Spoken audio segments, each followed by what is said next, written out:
सर्द रात में जहां पड़ोस के घरों से बच्चों के हंसने की आवाजें आ रही थीं, वहीं रामलाल के घर में मौत जैसा सन्नाटा पसरा था।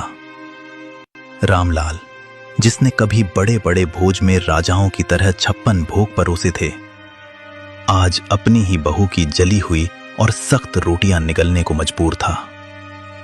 किस्मत का खेल देखिए, जिस हाथ ने सबको खिलाया, आज वही हाथ कांप रहे थे। थाली को पैर से जमीन पर घसीटते हुए, लो निगल लो इसे। सारा दिन खटिया तोड़ते हो, कम से कम ये जली रोटियां तो खा ही सकते हो। और सुन लो बुढ़े, कल सुबह सूरज निकलने से पहले आंगन चकाचक साफ मिलना चाहिए। मुफ्त की रोटियां तोड़ना बंद करो। तुम्हारी इस खांसी और मनहूसियत ने घर का सुकून छीन लिया है। बेटी, गला सूख रहा है। अगर थोड़ा सा गुड़ का टुकड़ा मिल जाता तो ये सूखी रोटी अंदर उतर जाती। गुड़ चाहिए इन्हें? अरे अपनी औकात देखिए। जब से मां गई है तुम हमारे सिर पर बोझ बन गए हो। सच तो यह है कि तुम्हें भी मां के साथ ही चले जाना चाहिए था। अब यहां हमारे टुकड़ों पर पल रहे हो और नखरे ऐसे जैसे अभी भी किसी रियासत के रसोइये हो। बेटा, जिस दिन तू पैदा हुआ था उस दिन मैंने पूरे गांव को घी के लड्डू खिलाए थे। तुझे अपनी हथेलियों पर छांव देकर बड़ा किया। क्या यही दिन देखने के लिए मैंने तुझे काबिल बनाया था? तभी 7 साल का पोता गोलू दौड़ता हुआ आता है और रामलाल के गले लग जाता है। उसकी आंखों में गुस्सा और दुख दोनों हैं। पापा, आप दादाजी को ऐसे क्यों बोल रहे हो? जब मुझे डर लगता है तो यही दादाजी मुझे अपनी गोदी में सुलाते हैं। माँ, आपने इन्हें जली हुई रोटी क्यों दी? क्या आप मुझे भी बड़े होकर ऐसी ही रोटी दोगी? चुप कर गोलू, तू नहीं जानता, ये बूढ़े लोग सिर्फ परेशानी बढ़ाते हैं। जा अपने कमरे में। नहीं जाऊंगा।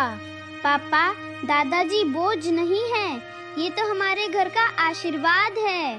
आप कहते हो ना कि ये आपके टुकड़ों पर पल रहे हैं, पर दादाजी ने तो मुझे बताया था कि ये घर और ये खेत उन्होंने अपनी मेहनत से बनाए हैं। फिर ये आपके टुकड़े कैसे हुए? गोलू, तू छोटा है, बड़ों के बीच मत बोल। रामलाल का दर्द तो फिर भी खुले आसमान के नीचे था, जिसे हवाएं सहला देती थीं।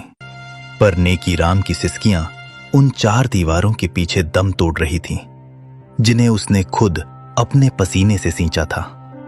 उसका बेटा पवन और बहू शीला ने उसे घर के पीछे एक ऐसे स्टोर रूम में फेंक दिया था जहां कबाड़ और मकड़ी के जालों के सिवा कुछ न था। उस अंधेरी कोठरी में नेकी राम का वजूद भी उस पुराने सामान जैसा हो गया था जिसे अब कोई छूना नहीं चाहता। शीला, उफ, कितनी सड़ांध और बदबू आती है इस काल कोठरी से। पवन, कल इस बूढ़े के बर्तन एकदम अलग कर देना। मेरे बच्चों को सख्त हिदायत है कि इनके हाथ का छुआ पानी भी न पिएं, कहीं कोई बीमारी न लग जाए। और हाँ, आज इन्हें रात का खाना मत देना, सजा मिलनी चाहिए इन्हें। आज गलती से इन्होंने दीवान खाने के सोफे पर हाथ रख दिया था, सारा सोफा गंदा कर दिया। बेरहमी से कमरे के अंदर झांकते हुए, बिल्कुल सही कह रही हो शीला। पिताजी, आपकी वो पुरानी डायरी और वो टूटा हुआ चश्मा मैंने आज सुबह ही कूड़े के ढेर में फेंक दिया है। अब आपको पढ़ने लिखने की क्या जरूरत? आप बस इस अंधेरे कोने में पड़े रहिए और अपनी मौत का इंतजार कीजिए। हमारी जिंदगी में दखल देना बंद कर दो। बेटा पवन, अपनी जवानी की एक एक पाई जोड़कर मैंने ये आलीशान घर बनाया था ताकि तू और तेरे बच्चे सुकून से रह सकें। आज उसी घर का एक कोना मुझे नसीब नहीं। आज मुझे ही तू कूड़ा कह रहा है। जिस चश्मे से मैं तुझे पढ़ते हुए देखता था उसे ही फेंक दिया। तभी नेकीराम की 6 साल की पोती पिंकी चुपके से कमरे में दाखिल होती है। उसके हाथ में